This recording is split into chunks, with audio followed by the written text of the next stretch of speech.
Sir मैं Yes, please do. नमस्ते sir. नमस्ते ma'am. Please take your seat. Thank you sir. Renu, जी sir. Renu Hindi में बात करें? Yes sir, Hindi. हिंदी। तो रेनू, बिना अपने नाम को दोहराए, अपनी जाति या अपने समुदाय का कोई उल्लेख किए बिना अपना परिचय दीजिए। सर, मैंने स्कूलिंग अपनी केंद्रीय विद्यालय अलीगंज लखनऊ से कंप्लीट किया है और B Tech mechanical engineering from Babu Banarasi Das national institute of mechanical engineering complete किया है 2013 में। और रिसेंटली मैंने दिल्ली स्कूल ऑफ इकोनॉमिक्स से मास्टर इन ज्योग्राफी कंप्लीट किया है और जेआरएफ क्वालिफाई हूँ और पीएचडी के लिए एनरोलमेंट के लिए फर्दर कोशिश कर रही हूँ। आप मैकेनिकल इंजीनियरिंग करके आई हैं और मास्टर्स आपने ज्योग्राफी में जी। किया। जनरली मतलब मुझे खुशी हुई कुछ लोगों ने ऐसा किया, बट सामान्यतः ये एक ट्रेंड नहीं है। ये आपने इसलिए किया क्योंकि आपको अपने करियर को लेकर भयानक कंफ्यूजन है, या इसलिए किया कि आपको करियर को लेकर बहुत ज़्यादा क्लैरिटी है? सर, मैं इसे क्लैरिटी ही कहूँगी क्योंकि अगर क्लैरिटी, मैं मानता क्लैरिटी, अगर आप इस समय ये इंटरव्यू देने न आई होती जी, अगर आपका एकेडमिक, आपको ये टर्न अपने व्यक्तित्व का पहचाना होता आपने और आप उस दिशा में जा रही होती तो खुशी होती, लेकिन आप इस परीक्षा को भी दे रही हैं जो बताता है कि ये क्लैरिटी नहीं है। सर, बीटेक मैकेनिकल इंजीनियरिंग करना एक जॉब सिक्योरिटी के लिए था, बट उसके बाद जब मैंने यूपीएससी की तैयारी की तो मुझे लगा कि मैं एक अपने पर्सनल लाइफ में भी एक बेस्ट कर सकती हूँ। ओवरऑल मैं जो लोगों के लिए जो ग्राउंड लेवल पे हूँ वो काम कर सकती हूँ डिफरेंट सेक्टर में। इसलिए आप सिविल की तरफ जी गई। सर। फिर आप मास्टर्स ज्योग्राफी की तरफ क्यों गई? सर आपने जेआरएफ क्यों दिया? आप पीएचडी क्यों करने जा रही है? सर, क्योंकि ऑप्शनल मेरा ज्योग्राफी था तो मैं 3 साल लगभग प्रिपरेशन में दे चुकी थी। मुझे लगा कि मुझे अब एकेडमिक्स में थोड़ी कोशिश करनी चाहिए और मैंने फिर एंट्रेंस दिया तो मेरा एडमिशन हो गया दिल्ली स्कूल ऑफ इकोनॉमिक्स में, तो मैंने उसको फर्दर प्रोसीड किया। मुझे ये बताइए कि आपने तो थोड़ा बहुत इंजीनियरिंग की है, तो वहाँ पर भी आपको सर्वेइंग करनी पड़ी होगी। जी सर, बिल्कुल। आपने मास्टर्स किया है, उस दौरान भी आपको सर्वेइंग करनी पड़ी होगी। क्या डिफरेंस होता है जब हम कार्टोग्राफी के लिए चेनिंग, रेंजिंग या सर्वेइंग करते हैं ज्योग्राफी में, और जब हम इंजीनियरिंग के लिए सर्वेइंग करते हैं? सर, बेसिकली जो मैकेनिकल इंजीनियरिंग और ज्योग्राफी में डिफरेंस था ये कि मैकेनिकल इंजीनियरिंग मशीनिंग पे हमें ज़्यादा ध्यान देना था, जहाँ हमारा physical as well as mental दोनों ही काफ़ी स्ट्रॉन्ग एक पर्सपेक्टिव निकाल के लाना था। वहीं यहाँ कार्टोग्राफी में हम कंप्यूटर डिज़ाइनिंग और कंप्यूटर रिलेटेड डेटा कलेक्शन और जो डेजर्टेशन में बात करें तो लोगों से रिसर्च के थ्रू हम काफ़ी इंटरेक्ट करते हैं, तो ये दो डिफरेंट था। वहाँ मशीन में था और यहाँ पे हमारा लोगों के बीच में इंटरेक्शन था। आपने विषय रखे हैं भूगोल और डिफेंस। जी सर। Defence study. मुझे बताइए, what is the concept of total war? संपूर्ण युद्ध क्या है? सर, वॉर को दो भागों में डिवाइड किया गया है। One is limited war, another is total war. किसने दिया कॉन्सेप्ट? सर, क्लॉजविट ने कहा था ये।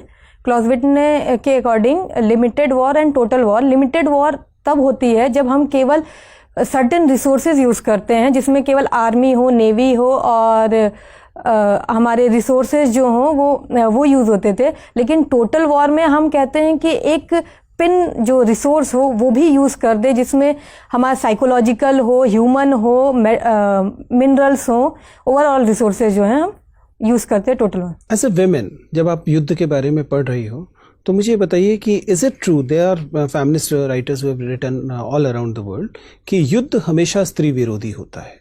किसी भी पक्ष से युद्ध हो रहा हो, उसकी कीमत अक्सर स्त्री की देह पर या स्त्रियों को चुकानी पड़ती है।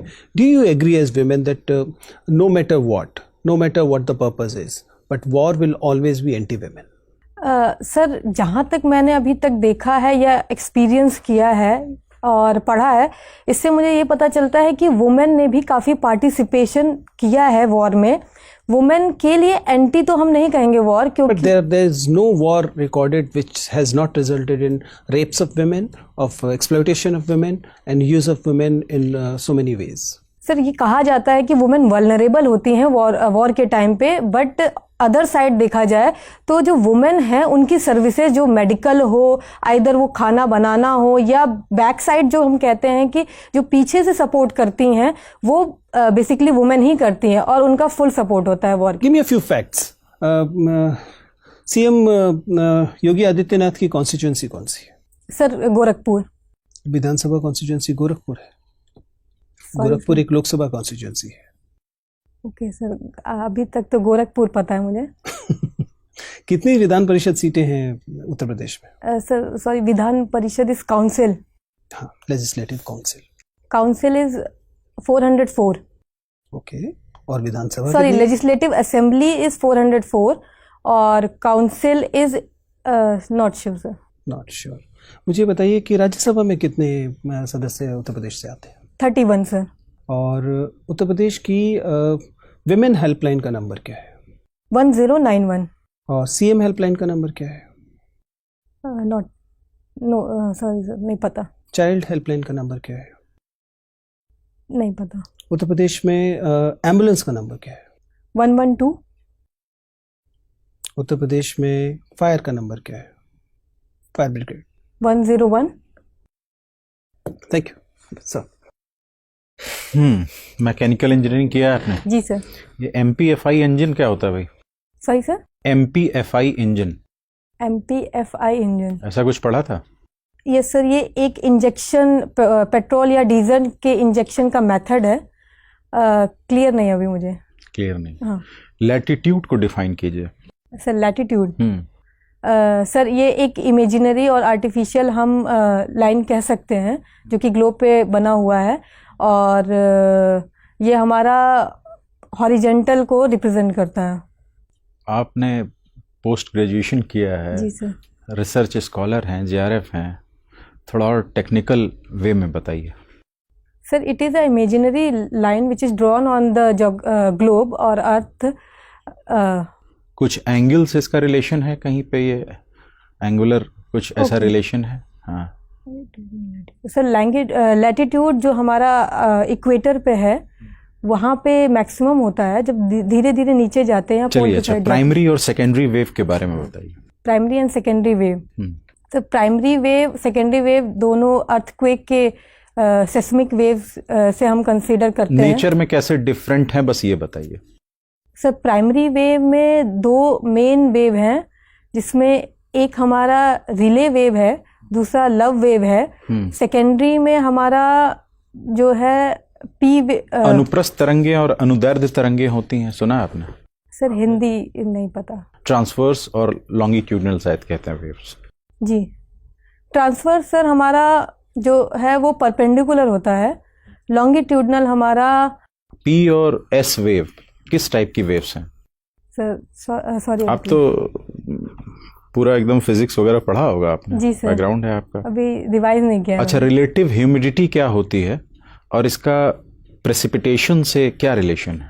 सर, दो काइंड की ह्यूमिडिटी है, जिसमें रिलेटिव एज कंपेयर टू अगर हम एटमॉस्फेयर में देखें तो एक सैचुरेशन लेवल पे आ जाता है, तो वो नॉर्मल एटमॉस्फेयर और फिर आप इधर उधर घुमा रही हैं।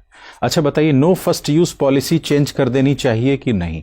पहले हाँ नहीं में जवाब दीजिए, उसके बाद अपने पक्ष में तर्क दीजिए। हमें no first use policy change कर देनी चाहिए। क्यों? क्योंकि सर हम देखें तो वर्ल्ड में दो ही कंट्रीज हैं जो नो फर्स्ट यूज पॉलिसी पे काम कर रहे हैं, एक चाइना और एक इंडिया। लेकिन जिस तरह से थ्रेट हमारे इंडियन कंट्रीज पे है, इंडिया कंट्री पे है, वो हमारे नेबरिंग कंट्री जस्ट पाकिस्तान और चाइना है, तो हमें उनको एक साइकोलॉजिकली वॉर के अगर देखा जाए उसको चेंज करने के लिए नो फर्स्ट यूज पॉलिसी जो है चेंज करनी चाहिए। अच्छा, इस समय हमारे पड़ोसी देशों में सबसे अच्छे रिलेशन किसके साथ हैं और सबसे बुरे पाकिस्तान को छोड़कर? एक एक नाम बताइए बस। सर, सबसे अच्छे हम कह सकते हैं नेपाल, बांग्लादेश। फिर मैं कह रहा हूं आप भटक क्यों रही हैं? आप कन्फाइंड रहिए मेरे क्वेश्चन पे। Okay. एक सबसे अच्छे पड़ोसी देश और सबसे बुरे रिलेशन जिसके साथ हैं पाकिस्तान को छोड़कर।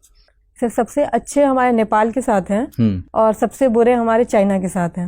अच्छा, महिला होने के नाते आपकी क्या स्ट्रेंथ है और क्या वीकनेसेस हैं? दो जल्दी से बता दीजिए। सर, स्ट्रेंथ ये है कि मैं फ्लेक्सिबल हूँ किसी भी डिपार्टमेंट में। महिला होने के नाते कुछ पर्टिकुलर स्ट्रेंथ है? जी सर, बिल्कुल। हाँ, क्या है? एक वो मैं मेंटली स्ट्रांग हूँ, क्विक डिसीजन ले सकती हूँ, फ्लेक्सिबल हूँ, जहाँ पे मैं डिफरेंट डिपार्टमेंट में काम कर सकती हूँ। और वीकनेस मेरे ये हैं कि सर काम करते वक्त कभी कभी खाने पे ध्यान कम चला जाता है। Thank you madam. रेनू, जी मैम। उत्तर प्रदेश की 5 हाईएस्ट पॉपुलेशन वाली डिस्ट्रिक्ट बताइए। वाराणसी, ये प्रयागराज। हाईएस्ट पॉपुलेशन है वाराणसी की? मैम क्रोनोलॉजिकल ऑर्डर में बताइए। डेटा क्लियर नहीं है मुझे। ओके, आपको बॉलीवुड मूवीज देखना पसंद है? जी मैम। कौन सी रीसेंट मूवी अभी आपने देखी है? अभी रिसेंटली मैंने ड्रीम गर्ल देखी है और कबीर सिंह देखी है। ड्रीम गर्ल से आपको ऐसा क्या इम्पोर्टेंट लगता है देखना, कि क्या मैसेज मिलता है, कैसी है movie? Ma'am dream girl basically एक सोशल मीडिया के कॉन्सेप्ट पे बेसिस है, जहाँ पे लोग अगर प्रैक्टिकल लाइफ में देखें तो वो लोनली रह जाते हैं, अकेले रह जाते हैं, और सोशल मीडिया पे वो काफ़ी ज़्यादा फ्रेंड्स हैं उनके, वहाँ पे वो काफ़ी एक्टिव रहते हैं, लेकिन रियल लाइफ में उनका लाइफ जो है काफ़ी लोनली और वो डिप्रेशन में रहते हैं। ठीक है, कॉन्स्टिट्यूशन में आर्टिकल 15 दिया हुआ है। जी मैम। बताइए क्या है वो? Article 15 is no discrimination on the basis of race, sex, caste, place of birth and religion. Okay. UN general assembly के बारे में सुना होगा? जी मैम। बहुत ही ब्रीफली बताइए उसके बारे में। यूएन जनरल असेंबली अभी रिसेंटली आगे अभी होने वाला है, जो जिसमें क्या है बेसिक से यहाँ पे स्टार्ट करें? 197 कंट्रीज जो हैं अपने आप को रिप्रेजेंट करते हैं। ओवरऑल ये ह्यूमन राइट्स और डिफरेंट ट्रेड या डिफरेंट सेक्टर को यहाँ पे आके अपने कंट्रीज को रिप्रेजेंट करते हैं। ओके। डिक्लेयर्ड फॉरेनर के बारे में जानती हैं? डिक्लेयर्ड फॉरेनर्स कौन होते हैं? No ma'am, sorry. Greta Thunberg का नाम सुना है? No ma'am. Okay. Recently WHO की सुसाइड रिपोर्ट आई थी, आपने पढ़ी उस बारे में? No ma'am. आप अपना गैस बताइए कि इंडिया में सुसाइड बढ़ रहे हैं, ऐसा क्यों हो रहा है? मैम एक तो मैं कह सकती हूँ डिप्रेशन रीजन है, जहाँ पे और डिप्रेशन होने का रीजन क्या है? डिफरेंट है। अगर स्टूडेंट है वो तो एक अनएम्प्लॉयमेंट रीज़न हो सकता है, दूसरा फार्मर्स हैं जिनका लोन वेवियर का इश्यूज हैं, और वुमेन हैं उनके लिए भी डिप्रेशन का ही इशू है। वुमेन डिप्रेशन में क्यों जा रही है? एक तो वो जो है हम कह सकते हैं जो डिफरेंट सेक्टर्स में कुछ करना चाह रही हूँ, या जो वो बेसिकली करना चाहती हैं अपनी लाइफ में वो नहीं कर रही हैं, तो जिनकी वजह से एक आइसोलेटेड प्लेस हो जाता है, उसके लिए हम कह सकते हैं। क्या हम कह सकते हैं कि साइमल्टेनियस इलेक्शन से अकाउंटेबिलिटी डिक्रीज होती है? नो मैम, ये कहना गलत होगा। ऐसा क्यों? क्योंकि साइमल्टेनियस इलेक्शन हमारा एक वन नेशन और वन इलेक्शन की बात करता है, जिसमें जो भी हमारे एडवर्टाइजमेंट होंगे, जो भी हमारे नेता लोग या पॉलिटिशियन उसके बारे में कुछ कहना चाहेंगे, वो एक तरह से वो सब पूरे कंट्री ओवरऑल कंट्रीज तक एक टाइम पे 5 साल में एक बार इलेक्शन हो रहे हैं, बीच में आप गवर्नमेंट को अकाउंटेबल करके ना आप नो कॉन्फिडेंस मोशन ला सकते हैं, ना गवर्नमेंट गिर सकती है, तो एक तरीके से अकाउंटेबिलिटी तो डिक्रीज हुई। बट मैम उससे और भी फायदे हुए हैं, लेकिन अकाउंटेबिलिटी हम कह सकते हैं कि ये चलिए, लखनऊ का 1857 के रिवोल्ट में कुछ कंट्रीब्यूशन बताइए। लखनऊ का 1857 में मैम बेगम हजरत महल जी का काफ़ी बड़ा रोल था। उन्होंने लखनऊ से रिप्रेजेंट किया था 1857 में। Okay, thank you.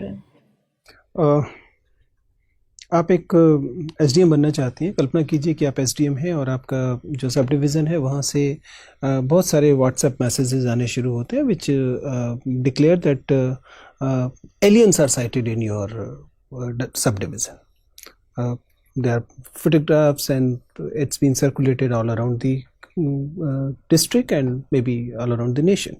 As a administrator of that place, what are going to be your priorities और आप किस क्रम में क्या कार्रवाई करेंगी? Sir since it is a context fake news से related है। You are the administrator, you have to find out. Okay. तो सर इसमें दो शॉर्ट टर्म पे और लॉन्ग टर्म पे मैं अपना को प्रेजेंट करना चाहूँगी। शॉर्ट टर्म पे ये है कि जो भी मैसेज आ रहे हैं या जो भी न्यूज़ हैं उनको हम डिजिटली ही वहीं पे हम रजिस्ट कर सकते हैं। उन्हीं के काउंटर में एक मैसेज हम भी स्प्रेड कर सकते हैं By और the SDM of the subdivision? Yes, sir, That digital- there is no... because sir, there's no such alien is found. sorry sir, No such alien is cited. This is what the message will be. No sir, अगर पता करने के बाद, काफ़ी research करने के बाद, अगर जो भी अगर होता है no such alien is found, तो हम उसको क्या करेंगे, डिजिटली ही उसको काउंटर करना पड़ेगा, क्योंकि पर्सनली हम किसी को जाके Can you imagine that there's a message going on that aliens are sighted? Now there is a subdivision office which is saying aliens are not sighted. ये जो मैसेज होगा इसका वास्तविक मीनिंग सरकार लोगों के लिए क्या होगा? The aliens are sighted. If you understand social media, you know it. You getting my point?